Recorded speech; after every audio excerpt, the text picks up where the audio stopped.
My name is Vincent Kane, and this is the story of how 5 seconds destroyed 15 years of marriage, and how I made sure those responsible paid for every single one of those years. I built my construction company from nothing, starting with a pickup truck and a toolbox my father left me. 20 years later, Kane Construction employed 47 people and had contracts across 3 counties. I built homes that lasted, relationships that mattered, and a reputation that meant something. I thought I'd built a marriage the same way. I was wrong. Adriana and I met at a charity fundraiser in 2008. She was selling raffle tickets for the Children's Hospital, her smile bright enough to stop traffic. I bought 50 tickets just to keep talking to her. She laughed when I told her I didn't need 50 chances at winning a weekend in Cabo. I already had everything I wanted standing right in front of me. We married a year later. I built our house with my own hands on Maple Street, every board and nail placed with the future in mind. 3 bedrooms upstairs for the children we planned, a kitchen with an island where we'd cook together, a living room with a fireplace where we'd grow old together. Sophie came along 3 years after that, and suddenly our house felt complete. Watching Adriana hold our daughter for the first time, I knew I'd built something worth protecting. The 3 of us were unbreakable. Or so I thought. 15 years of marriage teaches you patterns. Adriana had always been ambitious. It's what drew me to her. She earned her real estate license when Sophie was 5 and quickly became one of the top agents in the county. I supported every late showing, every weekend open house, every networking event. Her success was our success. But patterns change, and I should have noticed sooner. The changes started about 6 months before everything fell apart. Subtle at first, new workout clothes, expensive ones with tags I didn't recognize. I need to look professional for clients, she explained when I mentioned the credit card bill. Made sense. Image mattered in real estate. Then came the client meetings at odd hours. Breakfast appointments at 9 a.m. when most people were at work. Evening consultations that ran past Sophie's bedtime. High-end clients have different schedules, Adriana said.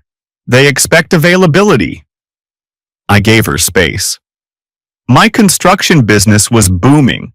We'd just landed the biggest commercial project in the company's history, a 60-unit apartment complex that would keep us busy for 8 months. I left the house at 7 every morning and didn't return until 6 most evenings. If Adriana needed flexibility to build her career, I'd support her the same way she'd supported mine during the lean early years. The red flags were there, but I trusted completely. The secretive phone calls that ended when I entered the room. The sudden interest in networking events I'd never heard of. The way she'd started checking her appearance before going to grocery store, applying makeup for errands that used to be jeans and ponytail affairs. Sophie noticed before I did. Mom's friend Julian comes over a lot when you're at work, she mentioned one evening while we worked on her algebra homework. He's funny. He knows all about cars. Julian? I looked up from the math problems. Yeah, Mom's client. He's buying a really expensive house. Mom says he needs lots of help choosing. I filed it away without thinking much about it. Adriana had mentioned Julian Rivers a few times. Some car dealer looking for luxury property. Big commission potential, she said. Worth the extra attention. I should have paid more attention. Our house on Maple Street was my masterpiece. 2 stories of craftsman-style perfection, with wide porches and dormers that caught the morning light just right. I'd picked every fixture, installed every floor, painted every wall. The neighborhood was established, safe, the kind of place where people knew each other's names and watched out for each other's kids. Mrs. Dolores Fitzgerald lived next door and had been there longer than anyone. Retired elementary school teacher, 73 years old, sharp as a tack.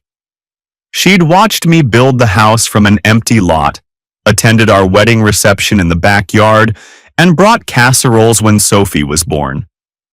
Dolores knew everyone's business, but not in a gossipy way, more like a grandmother keeping watch over her extended family.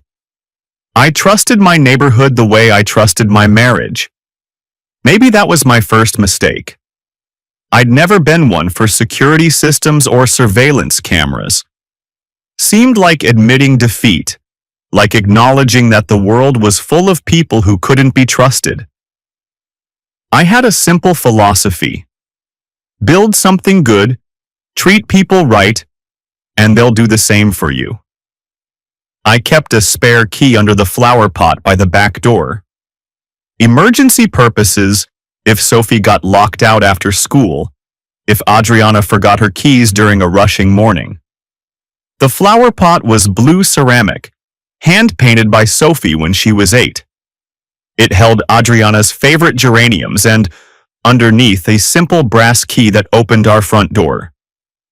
Trust is a funny thing. It builds slowly, like a house. Foundation first, then frame, then all the details that make it home. But it can be destroyed in an instant, like a demolition crew with enough dynamite. My demolition came on a Tuesday in March.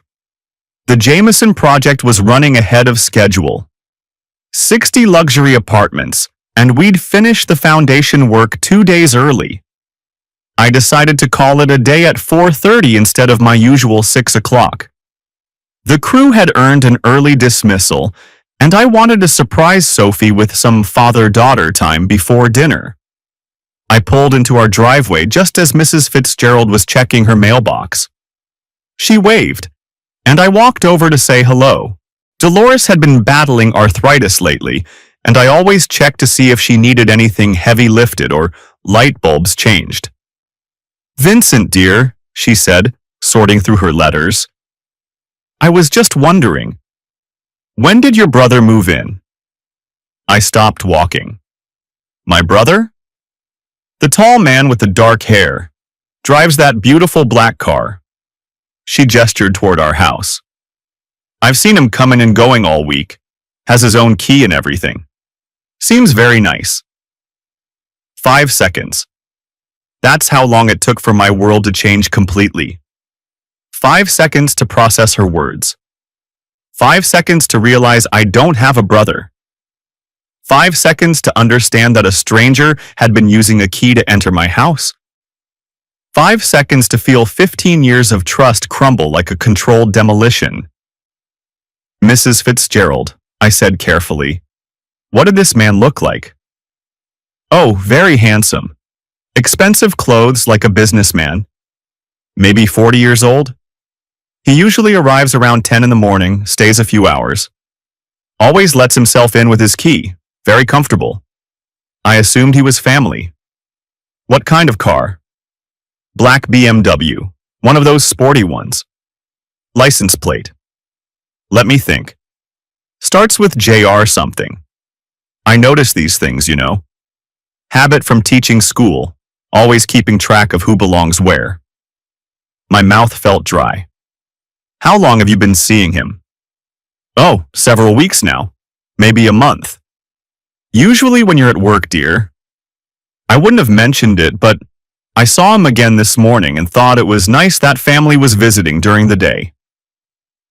I thanked Mrs. Fitzgerald and walked slowly back to my house. Every step felt like moving through quicksand. I opened my front door with my own key, calling out, "Hello," as I entered. Silence. The house felt different somehow. Not wrong exactly, but lived in. Used. I walked through the living room, noting details I'd never paid attention to before. Were those wine glasses in the sink this morning when I left for work? Was that throw pillow positioned that way on the couch? I went to the kitchen and opened the dishwasher. 2 wine glasses, washed but still damp. 2 plates with the remnants of what looked like a lunch. I'd left for work that morning at 7 a.m. Adriana was still sleeping. Someone had been in my house. Someone had eaten a meal at my table, drunk wine from my glasses, made himself comfortable in my living room. Someone with a key. I checked the flower pot by the back door. The spare key was there, exactly where it should be. But anyone could have made a copy. Anyone Adriana trusted enough to give access to our home. Julian. Sophie's mom's friend who knew about cars and needed help choosing a house. I sat in my truck in the driveway for 20 minutes thinking. My construction business had taught me to approach problems systematically. Identify the issue, gather information, make a plan, execute with precision. The issue was clear. A man was entering my house during the day when I was at work and Adriana was supposedly showing properties. I needed information. I called in sick the next morning, something I hadn't done in years. Instead of driving to the Jameson site, I parked 3 blocks away from my own house and waited. I felt ridiculous, like a character in a bad movie, but I needed to see for myself. At 10:15 a.m., a black BMW pulled into my driveway. The man who got out was exactly as Mrs. Fitzgerald had described. Tall, well-dressed, confident. He wore a charcoal suit that probably cost more than most people made in a month, and he carried himself like someone accustomed to getting what he wanted. He walked to my front door and used a key to let himself in. I sat in my truck, hands gripping the steering wheel, watching a stranger enter my house like he owned it. The rational part of my mind cataloged details. The license plate, JR7834, the make and model of the car, BMW 640i, recent year. The time, 10:17 a.m. The emotional part of my mind was screaming. I forced myself to wait. I needed to understand the full scope of what was happening before I acted. 20 years of running a business had taught me the value of complete information. At 12:45 p.m., the front door opened again. The man emerged, straightening his tie. He looked relaxed, satisfied. He got in his car and drove away without looking back. I waited another hour, then drove home. I used my key to enter my own house, calling out, "Adriana," as I walked through the door. "In here," came her voice from the kitchen. I found her loading the dishwasher. She wore a silk blouse I'd never seen before, and her hair was styled as if she'd just come from a salon. "You're home early," she said, not looking up from the dishes. "Slow day at the site. How was your morning?" "Busy. Showed the Henderson property twice, then met with a potential buyer for the lakefront listing." She closed the dishwasher and turned to face me. "I might have a bite on the Morrison's place too. This market is crazy." Every word was delivered with perfect confidence. If I hadn't spent the morning watching Julian Rivers let himself into our house, I would have believed every syllable. "That's great," I said. "Any interesting clients?" "The usual mix. Some serious buyers, some tire kickers. You know how it is." I knew exactly how it was. That evening, I researched Julian Rivers. Construction work had taught me to vet subcontractors thoroughly, and the skills transferred. A few phone calls to contacts in the automotive industry gave me the basics. Julian owned Rivers Luxury Motors, a high-end dealership specializing in European cars. Divorced 2 years ago, no children, lived in a downtown condo worth 7 figures. Successful. Wealthy. Handsome. Everything I wasn't, according to the voice in my head that had started whispering doubts. But I was smart enough to know that doubt could lead to mistakes. I needed facts, not suspicions. I needed proof, not paranoia. I needed professional help. Carmen Rodriguez had been a detective with the county sheriff's department for 15 years before starting her own private investigation firm. We'd worked together on a few cases where construction sites had been vandalized or equipment stolen. She was thorough, discreet, and honest about what evidence would and wouldn't hold up in court. I met Carmen at a diner 20 miles from my house, somewhere I'd never been with Adriana. She listened to my story without judgment, taking notes in a small leather notebook. "How long do you want to gather evidence before confronting her?" Carmen asked when I finished. "However long it takes to be absolutely certain. In my experience, 2 weeks is usually sufficient to establish a pattern." "But Vincent, are you prepared for what we might find?" I'd been asking myself the same question. I need to know the truth. The truth has consequences. Once you have proof of an affair, you can't unknow it. Your marriage will change, regardless of whether you choose to work through it or end it. My marriage already changed. I just didn't realize it yet. Carmen nodded. "I'll need access to your house to install recording equipment. Legally, you can record anything that happens in your own home, but I want to make sure we do this right." "What kind of equipment?" "Small cameras in common areas, living room, kitchen, audio recording devices that will pick up conversations. Nothing in the bedroom. That gets complicated legally. A GPS tracker for her car, which is also legal since it's jointly owned." "How much will this cost?" $5,000 for 2 weeks of comprehensive surveillance. That includes equipment, monitoring, documentation, and a complete report with photos and timestamps. $5,000 to prove my wife was cheating on me. I'd spent more than that on the kitchen backsplash she'd insisted on 2 years ago. "Do it." Carmen reached across the table and squeezed my hand. "I'm sorry, Vincent. I hope I'm wrong about what we'll find." But we both knew she wouldn't be.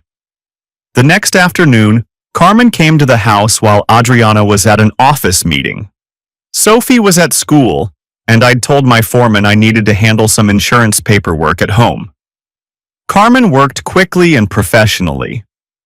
Tiny cameras, no bigger than buttons, went into the living room bookshelf and kitchen windowsill.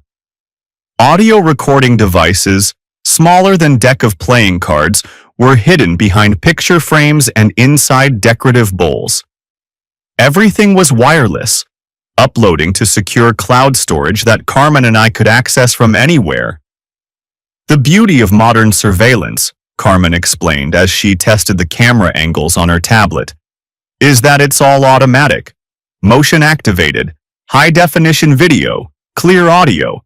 If someone's in your house, we'll know about it." She installed the GPS tracker inside the wheel well of Adriana's car, while I watched the street for her return. The device was magnetic, waterproof, and had a battery life of 3 weeks. "Now comes the hard part," Carmen said as she packed up her equipment. "Acting normal. Don't change your routine. Don't ask unusual questions. Don't give any indication that you suspect anything. Can you do that?" I thought about 15 years of marriage, 3 years of parenthood, 20 years of building a business by paying attention to details. I've been acting normal for months without realizing it. That evening, Adriana mentioned that Julian Rivers had finally decided on a property. "The lakefront house," she said over dinner. "Full asking price, cash offer, biggest commission I've ever earned." "That's fantastic," I said, cutting Sophie's chicken. "When does he close?" 2 weeks, but he wants to see the property a few more times. Make sure it's perfect. You know how buyers get with expensive purchases. Sophie looked up from her mashed potatoes. "Will Julian still come over to visit?" Adriana's fork paused halfway to her mouth. "What do you mean, sweetheart?" When he buys his house, will he still need help from Mom? Julian is just a client, Sophie. Once he buys his house, our business relationship will be finished. I watched my wife lie to our daughter with the same confidence she'd been lying to me. She met my eyes across the table and smiled. More wine? She asked. Carmen's surveillance system captured everything. Day 1. Julian arrived at 10:22 a.m., left at 1:15 p.m. The cameras showed them embracing at the front door, passionate and familiar. They moved to the living room, where they shared wine and what Carmen delicately termed intimate conversation. The audio was crystal clear. Discussions of his divorce, her marriage, their feelings for each other. Day 2. Julian arrived at 9:45 a.m., left at 12:30 p.m. They used my kitchen to prepare lunch together, laughing and touching constantly. They ate at my dining room table using the china that had been my grandmother's wedding gift to us. Day 3. Julian arrived at 10:30 a.m., left at 2 p.m. They spent most of the time on my living room couch, and I stopped watching the footage when it became clear where things were heading. By the end of the first week, the pattern was unmistakable. Julian had a key to my house and used it 3 times per week. He and my wife had moved beyond business relationship into full-blown affair. They were comfortable in my home, careless with their affection, completely confident they wouldn't be caught. Carmen's GPS tracking showed that Adriana's client meetings and property showings were fiction. On days when Julian visited the house, her car never left the garage. On days when she claimed to be showing properties across town, she was actually at restaurants, shopping centers, and a hotel I recognized from the entertainment district. The hotel logs were public record. Mr. and Mrs. Rivers had checked in 14 times over the past 6 weeks. Carmen delivered her preliminary report on a Friday evening, meeting me at the same diner where we'd started. She spread photographs across the table like evidence in a trial. I'm sorry, Vincent. It's as bad as we suspected. The photos showed Julian using his key to enter my house. Adriana greeting him with kisses that were anything but professional. The two of them sharing meals in my kitchen, wine in my living room, intimate moments on my furniture. How long do you think this has been going on? I asked. Based on their comfort level, I'd estimate at least 3 months. Probably longer. 3 months. A full season of lies, deception, and betrayal. A quarter of a year of my wife sharing my home with another man while I work to support our family. What happens now? Carmen asked. I studied the photographs, feeling strangely calm. The uncertainty was over. The doubt was gone. I knew exactly what I was dealing with, and knowledge meant power. Now I gather enough evidence to make sure I win. Carmen raised an eyebrow. Win what? Everything. My brother Alexander had been a criminal defense attorney for 12 years before switching to family law. More predictable income, he'd explained. Divorce cases pay better than drug dealers. He was cynical about marriage, having seen too many relationships destroyed by infidelity, greed, and simple incompatibility. The first rule of divorce, Alex told me over coffee on Saturday morning, is that the person who prepares wins. The person who gets surprised loses everything. I'd told him about the surveillance, the evidence, the systematic nature of Adriana's deception. He listened without judgment, taking notes in the same methodical way Carmen had. What do you want? Alex asked when I finished. Primary custody of Sophie, the house. Fair division of assets, minus whatever Adriana spent on this affair. Realistic goals. Illinois is a no-fault state, so the adultery won't directly affect property division. But if she used marital funds to support the affair, hotels, restaurants, gifts. That's called dissipation. We can reclaim those funds from her share of the assets. What about custody? The court's only concern is Sophie's best interests. Adultery doesn't automatically disqualify someone from parenting, but it can be a factor if it affects the child's welfare. Alex leaned forward. Has Sophie been exposed to this relationship? I thought about my daughter mentioning Julian's visits, her innocent comments about Mom's friend who knew about cars. She knows he exists, but I don't think she understands the nature of the relationship. Good. Keep it that way. Document everything. Every lie Adriana tells. Every time she chooses the affair over family responsibilities. Every instance where her deception impacts Sophie's life. How long will this take? 6 months to a year, depending on how much she fights. But Vincent, with this kind of evidence, she won't fight. She'll want to settle quickly and quietly. Why? Alex smiled grimly. Because her real estate license requires moral character certification. A public adultery scandal could cost her career. Miguel Santos owned the largest security firm in the county. We'd been friends since high school, and his company had provided security for several of my construction sites. Miguel understood surveillance technology the way I understood foundation work, completely and professionally. You want to upgrade your home security system, Miguel said when I called him. Completely legal, completely justified. Man's got a right to protect his own property. Miguel's crew installed professional-grade cameras throughout the house. Front door, back door, living room, kitchen, all the bedrooms except Sophie's. Motion-activated, night vision capable, feeding to a secure server that only I could access. The beauty of this system, Miguel explained as we tested the camera angles, is that it's completely legitimate. You're not spying on your wife, you're protecting your home. Anything these cameras capture is admissible in court. What about audio? Illinois is a one-party consent state for recording conversations. Since you live in the house, you can record any conversation that takes place there.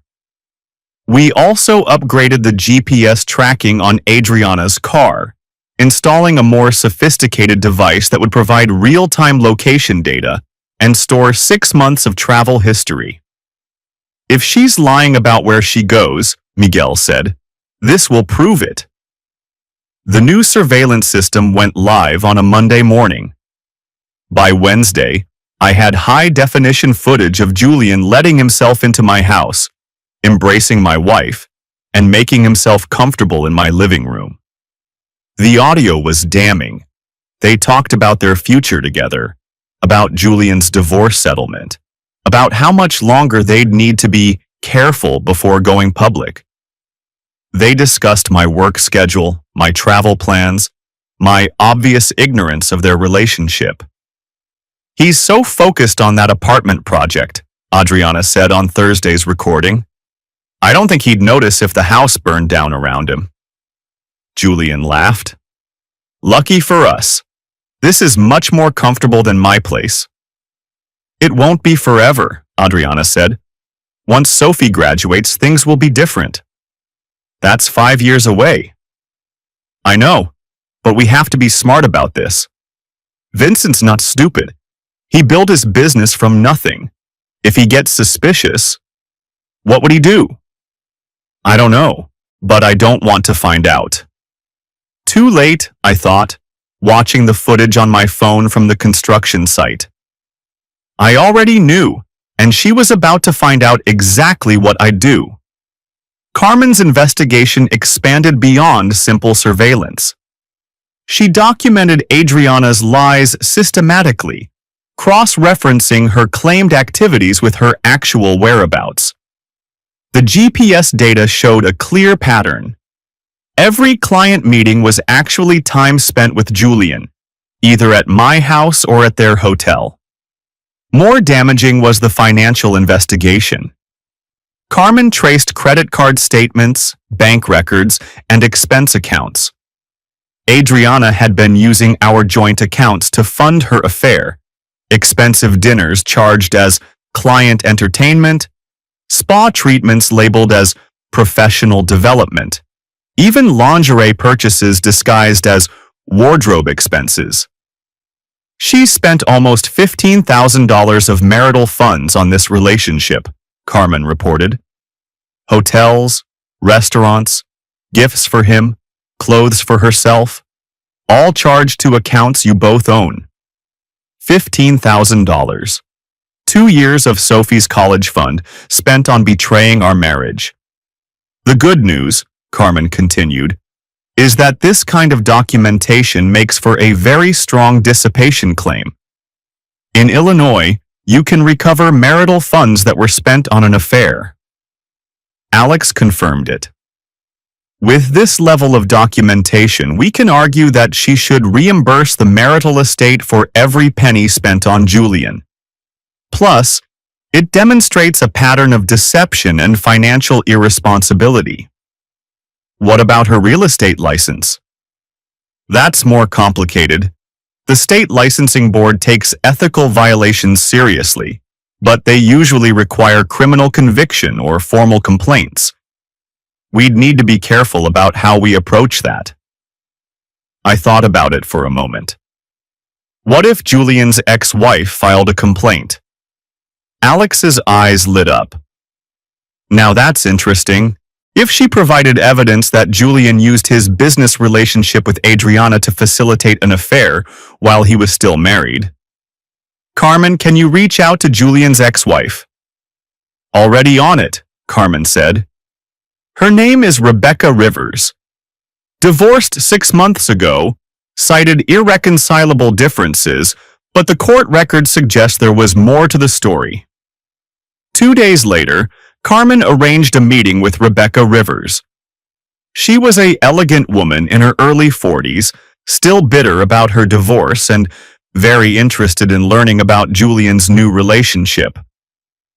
He claimed the marriage ended because we grew apart, Rebecca told Carmen. But I suspected he was seeing someone.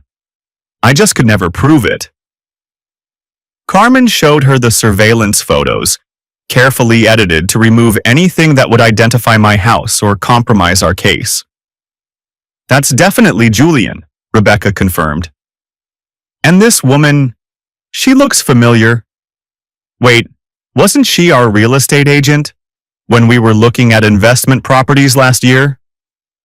Adriana Kane, yes. She was working with Julian on a property purchase. Rebecca's expression hardened.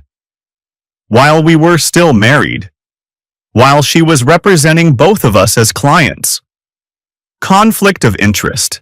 Violation of professional ethics. Using a business relationship to facilitate adultery.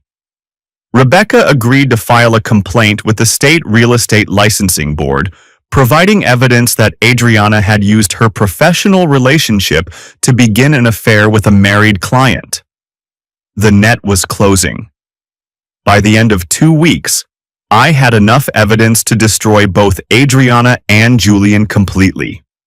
Video surveillance, audio recordings, financial documents, GPS tracking data, witness statements from Mrs. Fitzgerald, and professional complaints from Julian's ex-wife. But evidence was just the beginning. I wanted more than legal victory. I wanted complete and total revenge. Miguel helped me understand Julian's business vulnerabilities. Rivers Luxury Motors depended on reputation and trust. High-end car buyers were conservative, traditional, old-fashioned about family values. A public adultery scandal could devastate his customer base.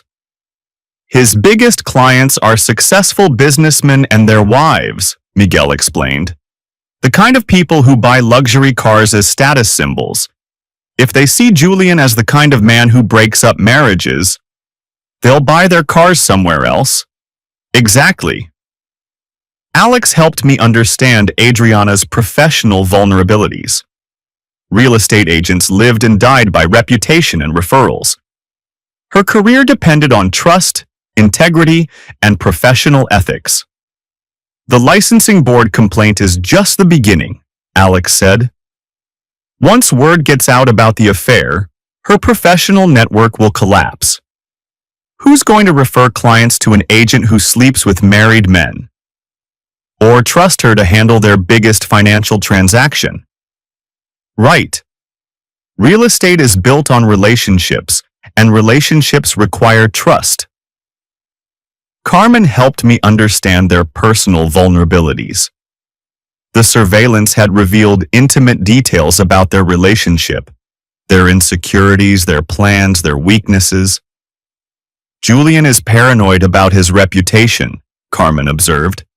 He's already worried about what his ex-wife might know. If this becomes public, he'll abandon ship immediately. And Adriana? She's invested everything in this fantasy. She thinks Julian represents a better life. More money, more status, more excitement. When that fantasy collapses, she'll have nothing. I had the tools to destroy them both. Now I needed the perfect moment to use them. The opportunity came when Adriana announced a business trip. Conference in Chicago, she said over dinner on Sunday night. New regulations, continuing education requirements. I'll be gone Tuesday through Friday. I nodded sympathetically. Sounds boring but important. Exactly. You'll be okay with Sophie? Of course. We'll order pizza and work on her science project. What Adriana didn't know was that I'd already checked with the State Real Estate Association.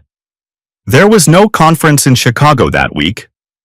She was lying again, and I knew exactly where she was really going. Carmen's surveillance revealed the truth. Julian had booked a suite at the Palmer House Hilton under the name Mr. and Mrs. Rivers. 4 days, 3 nights, charged to his business account as client entertainment. They thought they were being clever, taking their affair to another city where no one would recognize them. They thought they were safe. They were wrong. I spent Tuesday and Wednesday documenting everything. Carmen had contacts in Chicago who photographed Julian and Adriana dining at expensive restaurants, shopping on Michigan Avenue, acting like tourists on their honeymoon. They held hands, kissed in public, shared intimate moments that should have belonged to married couples. Meanwhile, I began executing my plan. Step 1. I retained Alexander as my divorce attorney and had legal papers prepared. Complete filing package, requesting primary custody of Sophie, possession of the marital home, and reimbursement for all marital funds spent on the affair. Step 2. Carmen delivered a comprehensive evidence package to the State Real Estate Licensing Board, supporting Rebecca Rivers' complaint with photos, recordings, and financial documentation proving that Adriana had used her professional relationship with Julian to facilitate adultery. Step 3.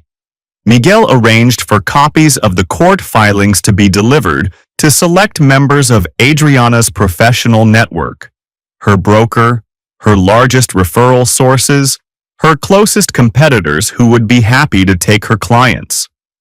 Step 4. I prepared to confront them directly. Thursday afternoon, I drove to Chicago. The Palmer House Hilton was everything Adriana had always wanted: luxury, sophistication, the kind of place where wealthy people conducted their affairs in comfort and style. I found them in the lobby bar, sharing cocktails and acting like newlyweds.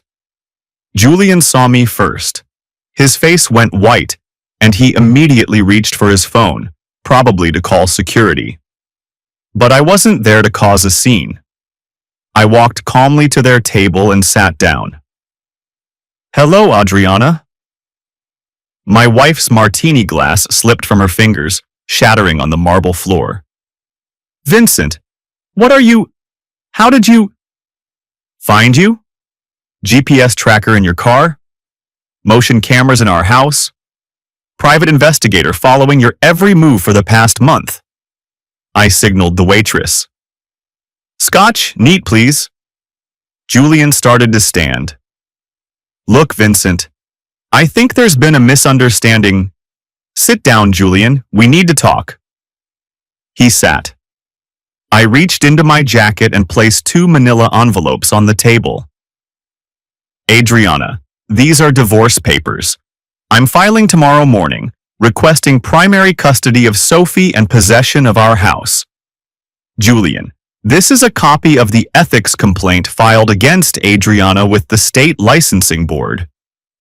Adriana's hands shook as she opened her envelope. Vincent, please, we can work this out. No, we can't. I know about the affair. I have video of Julian using his key to enter our house. Audio recordings of your conversations. Financial records showing $15,000 of marital funds spent on hotels, dinners, and gifts. I sipped my scotch. I have photographs of you two here in Chicago, charged to Julian's business account as client entertainment. Julian's eyes darted around the lobby, looking for escape routes. Vincent, I want you to know that you never intended to get caught. There's a difference. I pulled out my phone and showed them a sampling of the surveillance footage. Julian entering our house with his key, Adriana greeting him with passionate kisses.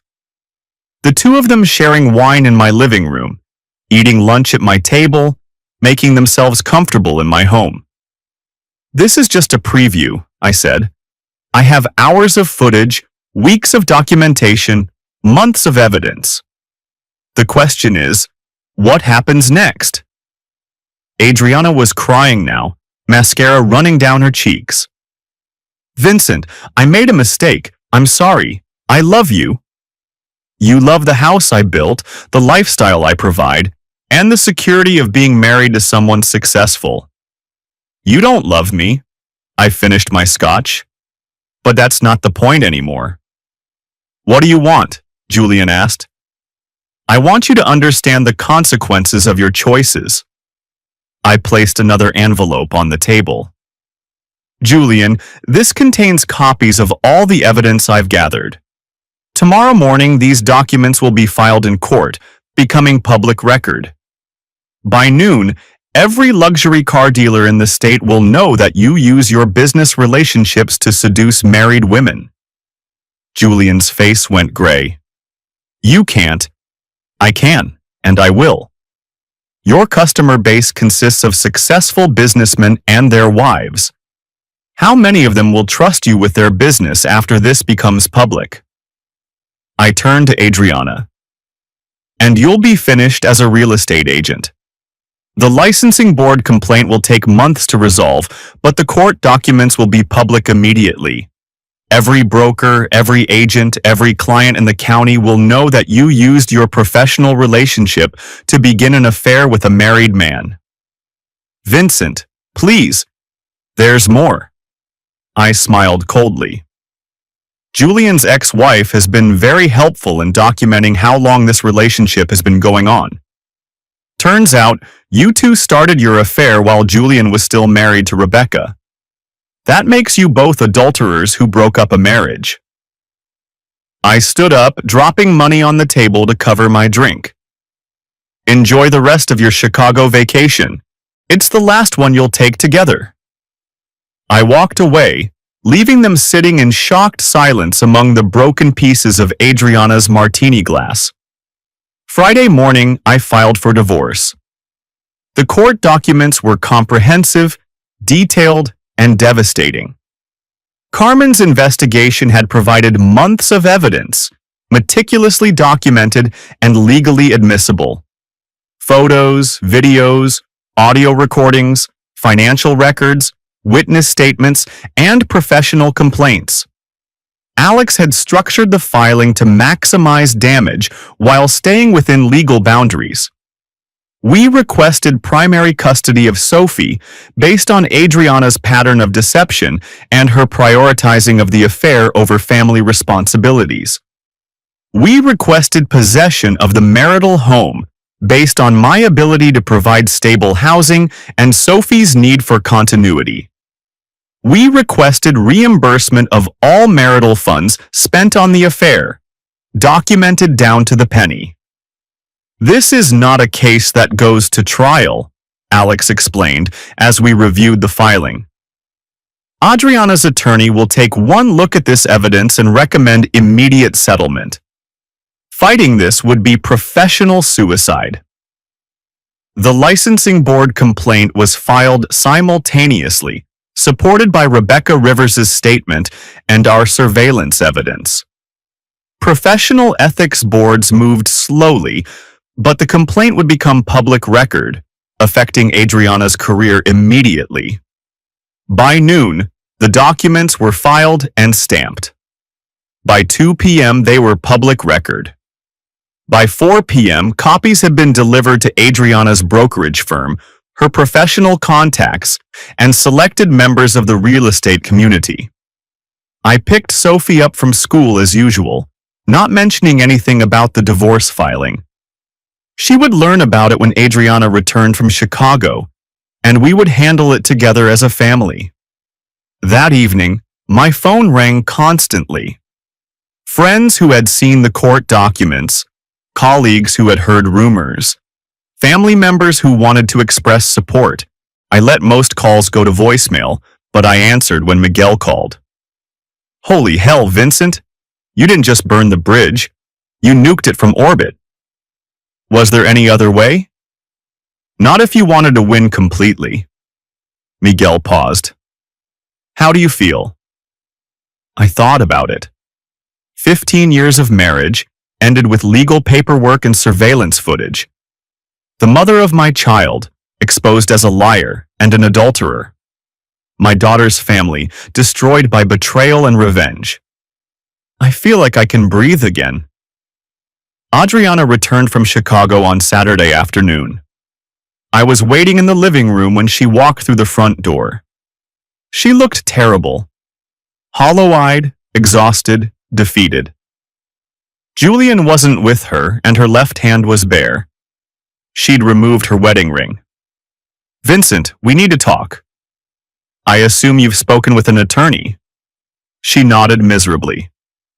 They said fighting the divorce would be pointless. The evidence is too strong. What about Julian? He's gone. Left Chicago yesterday morning, said he needed time to think. I haven't heard from him since. She sat down across from me, careful not to meet my eyes. He was scared, Vincent. Scared of what this would do to his business, his reputation. He just abandoned me. And the licensing board complaint? My broker fired me yesterday. The complaint hearing is scheduled for next month, but my attorney says my license will be suspended regardless of the outcome.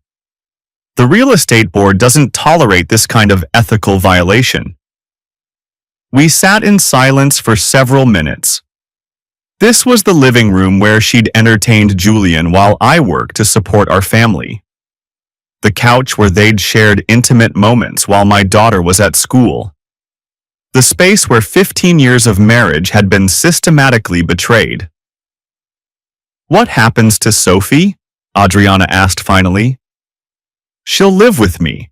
You'll have visitation rights, supervised until the court determines it's safe for unsupervised visits. Supervised? Vincent, I would never hurt Sophie. You already did.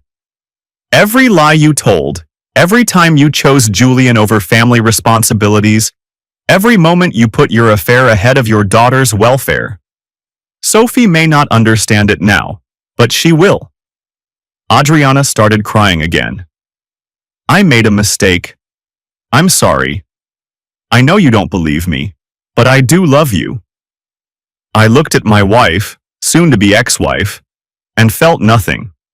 No anger, no sadness, no regret. Just emptiness where 15 years of trust used to be. I believe you love the idea of being married to me. I believe you love the life we built together. But love requires respect, honesty, and loyalty. You demonstrated none of those things. What about forgiveness? What about working through our problems? Some problems can't be worked through, Adriana. Some betrayals are unforgivable. I stood up. I'm taking Sophie to dinner. When we come back, I'd like you to be gone. You can collect your things while I'm at work next week.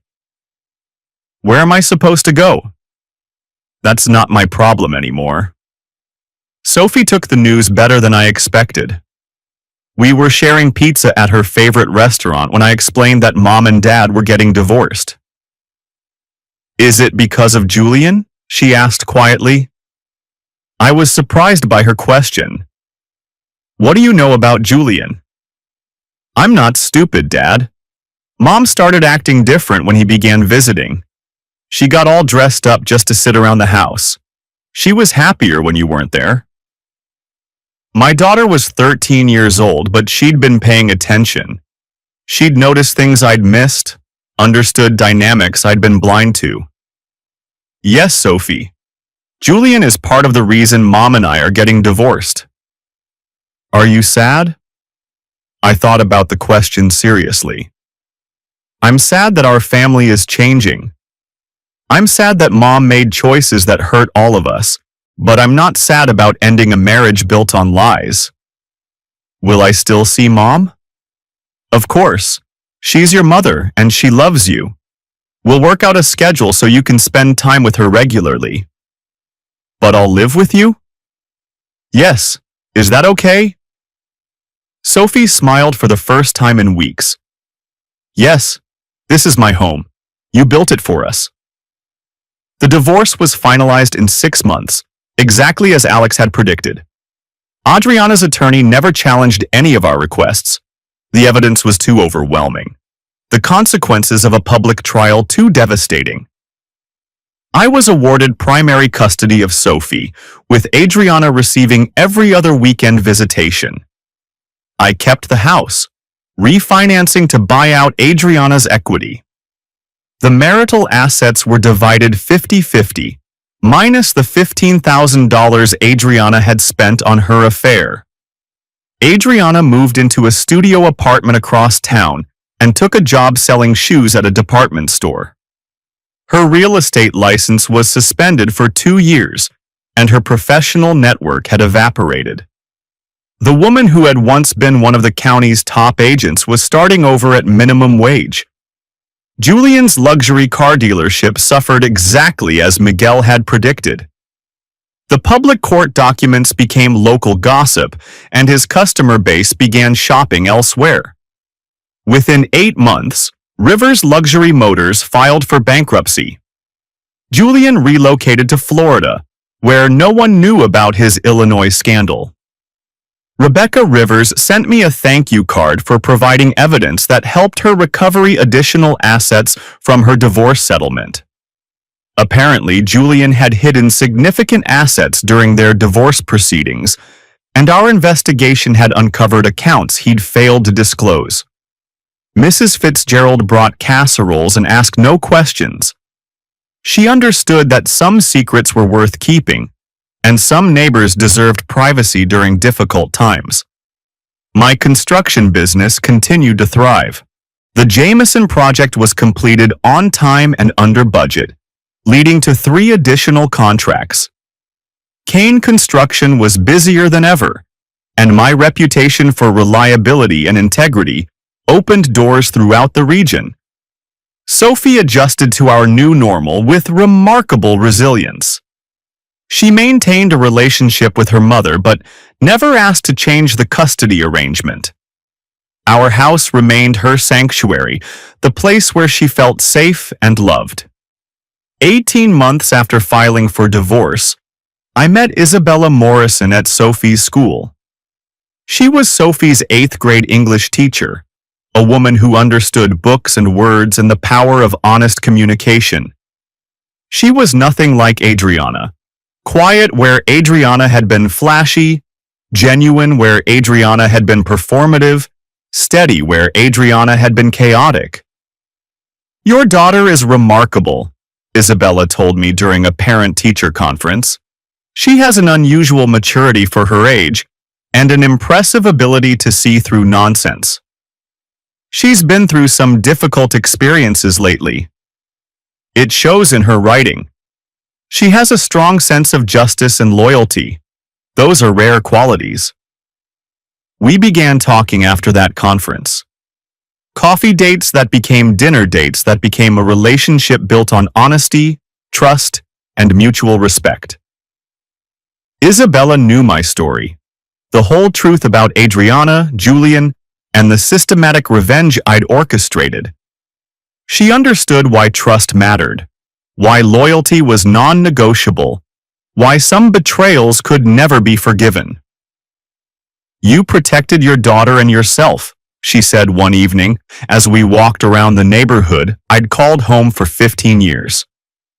"That's not revenge. That's justice." "What's the difference?" "Revenge is about hurting people who hurt you. Justice is about protecting people you love."